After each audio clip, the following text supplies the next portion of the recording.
जी मेरा सवाल ये है, क्या कुरान मजीद कैसे पढ़ें, आसान तरीके से समझाएं। अच्छा सवाल किया है कि कुरान मजीद कैसे पढ़ें। तो मेरे भाइयों, जो शख्स ये चाहे कि मुझे अपने मालिक का एहसान मानना है, उसने मुझे जीवन दिया है, मुझे खिला रहा है, मुझे पिला रहा है, ज़मीन व आसमान में जो कुछ है सब उसी का है, मैं उसका एहसान मानूं, तो उसको चाहिए कि अपनी मनमानी छोड़ दे और अपनी मालिक की मर्ज़ी को समझे। और मालिक की मर्ज़ी कुरान मजीद के अंदर है, और जो जिस भाषा में भी हो उस भाषा में अपनी उस भाषा में जो है कुरान मजीद को समझ के पढ़े, बिना समझे ना पढ़े। क्योंकि किसी भी काम को करने के लिए, किसी भी राह पर चलने के लिए उसको समझना ज़रूरी है। बिना समझे जो जिस रास्ते पर चलेगा वो गुमराह होगा, सीधी सी बात है।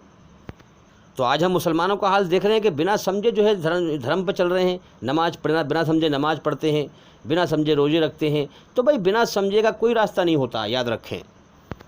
वो एक रस्म बन के रह जाती है। रस्म कहते हैं बिना समझे किसी काम को करना। तो अगर अपने मालिक की मर्ज़ी पर चलना है, उसे राज़ी करना है, तो भाई ज़िंदगी जा रही है मौत की तरफ। इसलिए कुरान मजीद को समझ के पढ़ें। अगर आप समझ के ना पढ़ पाएँ तो आप हमारे चैनल के अंदर जा कर के एक एक करके सभी वीडियो देखें और सुनें। हमारे चैनल के अंदर बड़ी आसान ज़बान में जो है समझाया गया है अल्लाह की मर्ज़ी क्या है, संसार के सच्चे मालिक की मर्ज़ी क्या है, बड़ी सरल भाषा में समझाया गया है। और हज़ारों वीडियो हैं, आप समझ सकते हैं। हमारे चैनल से लगातार जुड़ जाएँ ताकि आप समझें। तो कुरान मजीद को समझ के पढ़ें। अच्छा, समझने का तरीका भी है। कुरान मजीद की कौन सी आयत किन हालात में मोहम्मद सल्लल्लाहु अलैहि वसल्लम के ऊपर उतरी है आसमान से, किन परिस्थितियों में, किन हालात में कौन सी आयत उतरी है, उस वक्त क्या हालात थे मक्के में मोहम्मद सल्लल्लाहु अलैहि वसल्लम के साथ। इस तरीके से आप कुरान को सही समझ सकते हैं। इसके लिए आपको मोहम्मद सल्लल्लाहु अलैहि वसल्लम की जीवनी ज़िंदगी पढ़नी पड़ेगी और फिर उसी हिसाब से कुरान को समझना पड़ेगा।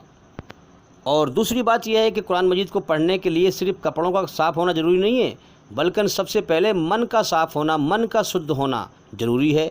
अपने मालिक का एहसान मानकर उसकी तरफ से सच्ची नीयत हो कि मुझे उसे राज़ी करना है, इस नीयत से पढ़ेंगे तो इंशाअल्लाह ज़रूर अल्लाह ताला आपको अपना सच्चा रास्ता दिखाएगा।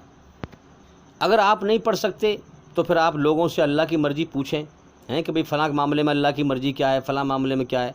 अल्लाह ताला ने अपनी हिदायत जो है अनपढ़ों को भी दे सकता है। वो उसने राहें खोली हैं अपनी हिदायत की, जिसको चाहे उसको हिदायत दे दे। अनपढ़ भी अल्लाह के रास्ते पे चल सकता है, यानी दुनिया का हर इंसान अल्लाह की मर्ज़ी पर चल सकता है। लेकिन जिसको लगन हो और फ़िक्र हो वही चलेगा। आप अपने अंदर, अगर आप अनपढ़ हैं, आप अपने अंदर जो है अल्लाह की बनाई हुई रचना के आधार पर लोगों से पूछें। अगर एक गलत बताएगा दूसरा सही बताएगा तो आप जाँच कर लेंगे उसकी सही क्या गलत क्या है। तो एक जने से ना पूछें, कई जनों से पूछें। आप जब कई जनों से पूछेंगे तो सही बात निकल के दिमाग में आ जाएगी कि सही बात ये है, सही काम ये है अल्लाह की मर्ज़ी। तो भाई मेहनत करें, कोशिश करें। ज़िंदगी मौत की तरफ जारी है, इसलिए जल्दी से जल्दी जागें। उम्मीद करता हूं कि सवाल का जवाब हो गया, और भाई इंशाअल्लाह ज़िंदगी रही तो फिर मुलाकात होगी। अस्सलामु अलैकुम व रहमतुल्लाहि व बरकातुहू।